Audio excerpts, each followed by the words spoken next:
Yo, what's up? Thanks for tuning in. I appreciate you. So, I had a huge emergency today. Obviously on a Monday.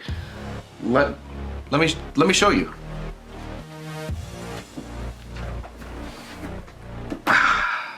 Before I show you that, we got a big week ahead, so I decided it was a good opportunity to get some uploads to you. So thanks for tuning in, and definitely some exciting stuff ahead, but here's the emergency. So Monday morning, this coffee maker is from like the 80s. It just kaputs, like stop working. Come on, cut it out, hey, come on. We're renting a place here in Canmore, Alberta, the beautiful Canadian Rockies, and this coffee maker that was provided to us is done. So first thing this morning, I was off to get a new coffee maker. And while I was waiting for the store to open, I couldn't go without coffee. So we got that taken care of. I'm gonna set up the new coffee maker today, but as a creative, I just don't feel like a creative in what we've got as an office here. So I think today what we're gonna actually do is we're gonna get this space actually ready. Like I've got my camera stuff just there on a desk, and like it just does not look like a welcoming space. So we're gonna get this all up and running today, and I'm gonna share that with you along the lines of what I've been doing the last little while and what's ahead. So I'm sure you're aware of that COVID thing. Destroyed my full-time business. Previous to this, for the last 10 years, my wifey and I have been running a fitness business. As you can see in my previous content, there's a lot of fitness stuff, but well, COVID really did a number on that. That said, it has opened up a tremendous opportunity for me as a content creator. I've got a background in photo and video, so that's what I've been doing full-time, is living here in Canmore, working with businesses around here, driving into Calgary, and creating content. So ahead this week, we've got a filming with a Audi e-tron, the new 2022 e-tron GT RS. So gonna share that with you guys, along with like a beautiful home that we're shooting in. It's kind of like, we call it the Tron house, because there's like LEDs that are built into like even the walls and the ceilings of the garage. So really excited to share that with you guys. That's happening this week. But Thursday as well, we're working a golf tournament, so that should be fun. Probably share some behind the scenes footage of that. And then the evening of that same day, we're actually checking out this really cool house. We're loading the garage with a couple Porsches, and we're gonna do like a really cool like virtual tour style, but not like a traditional one, because what I've noticed, people don't really watch those. So we're gonna put it on reels, we're gonna make it fun, we're gonna make it interesting, we're gonna make it exciting, and you guys are gonna check that out. So along with cleaning up this whole area, I'm gonna set up a shelf there. It's gonna look like neon and terrific and organized, which is great.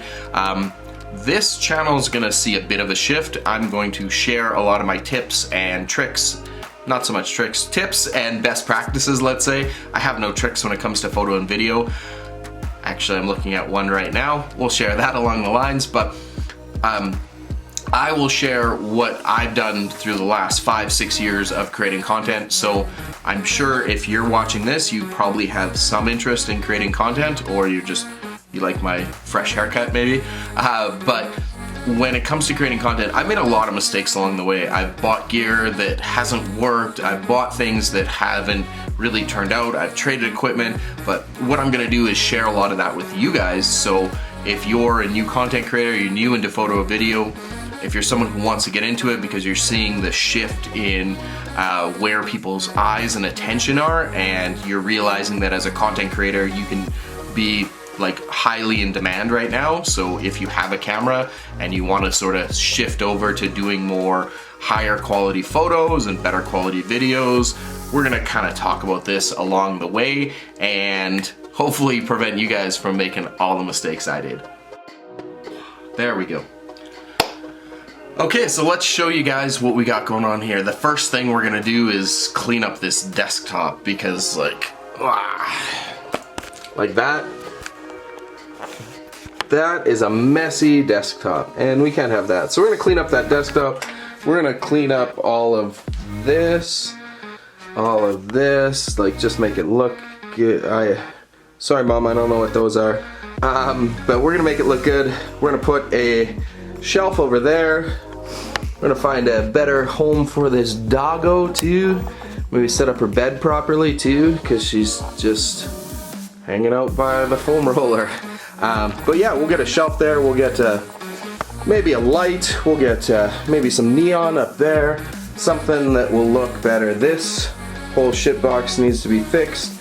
And obviously this is not where you store $10,000 worth of camera equipment. So give me a moment and you guys will see the magic happen with the power of video.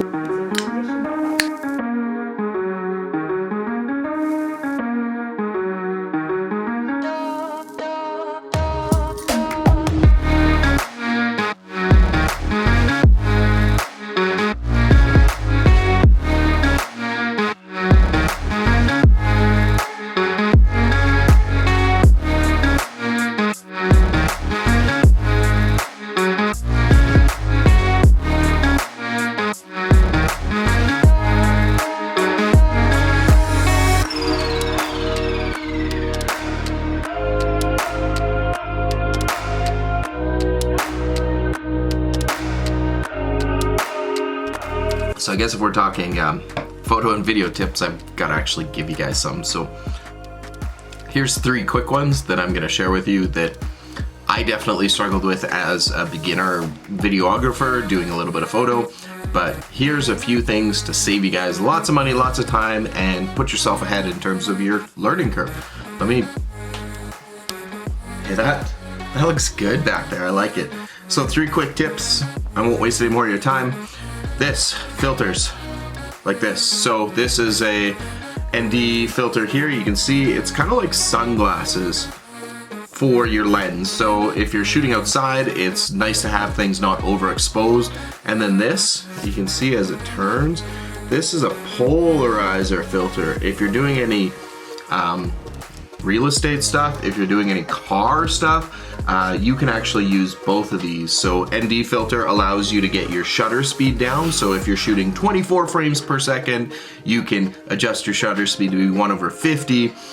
We'll talk more about the 180-degree shutter speed, but these slam together, which is kind of nice. So going back to this ND filter, really, really, really beneficial for you. The other one is a prime lens, prime lens, and this is an 85mm prime lens. The nice part about longer focal length prime lenses is it really, hang on a second, that's better, that's nicer, hey? So back to prime lenses. So a nice thing about prime lenses is they really compress the background. So if you're looking for a cinematic look, especially if you have an inexpensive, even like not only a mirrorless, but if you have an inexpensive cropped sensor, APS-C sensor camera, this will really take up the production quality with it. So I'll show you a couple clips of a difference with an 85mm lens. But if you're looking for something really cinematic and really to compress the background, make it nice and blurry, and really, really get your subject to stand out and really take up a lot of the screen, much like you see in cinematic videos, that will really help. It's definitely not COVID, it's allergies, but doing my best. So the last thing that I'm gonna share with you is shoot more if your camera offers it 60 frames per second. I'm sure if you have a higher quality camera and you can do 120 frames per second, amazing. But if you don't, do more shooting at 60 frames per second if your camera offers it. When you're setting up video work and you're doing your main A-roll content, definitely 24 or 30 frames per second is your preference. I really like for scenarios like this, 30 frames per second. I find it nice and crisp and clear. For more cinematic video, 24 frames per second. But I want to encourage you to shoot more at 60 frames per second. That way, you can slow your timeline down to 40% and get some good slow motion content. As long as you don't have anything that's too cinematic, and if you're just learning out, you may want to shoot just everything in 60 frames per second. That's definitely something that I didn't do to start with, but transitioned to doing more 60 frames per second, unless it's a specific cinematic shot. So spend more time shooting 60 frames per second, Get a prime lens, like an 85mm lens. You'll really notice the difference in terms of any cinematic work. And the last thing is ND and polarizer filters. These things are key and definitely gonna help you out in terms of your video making skills and your skill sets to improve and become a better filmmaker. All right, so that was an incredibly productive day. I've got the dishwasher going, so we're outside for right now. So it was awesome. Thank you guys for tuning in. For the one, maybe two people that are still watching this, if you haven't yet, big thumbs up on this video. And if you're new to this channel, definitely recommend you subscribe. What do you recommend I do? I recommend you.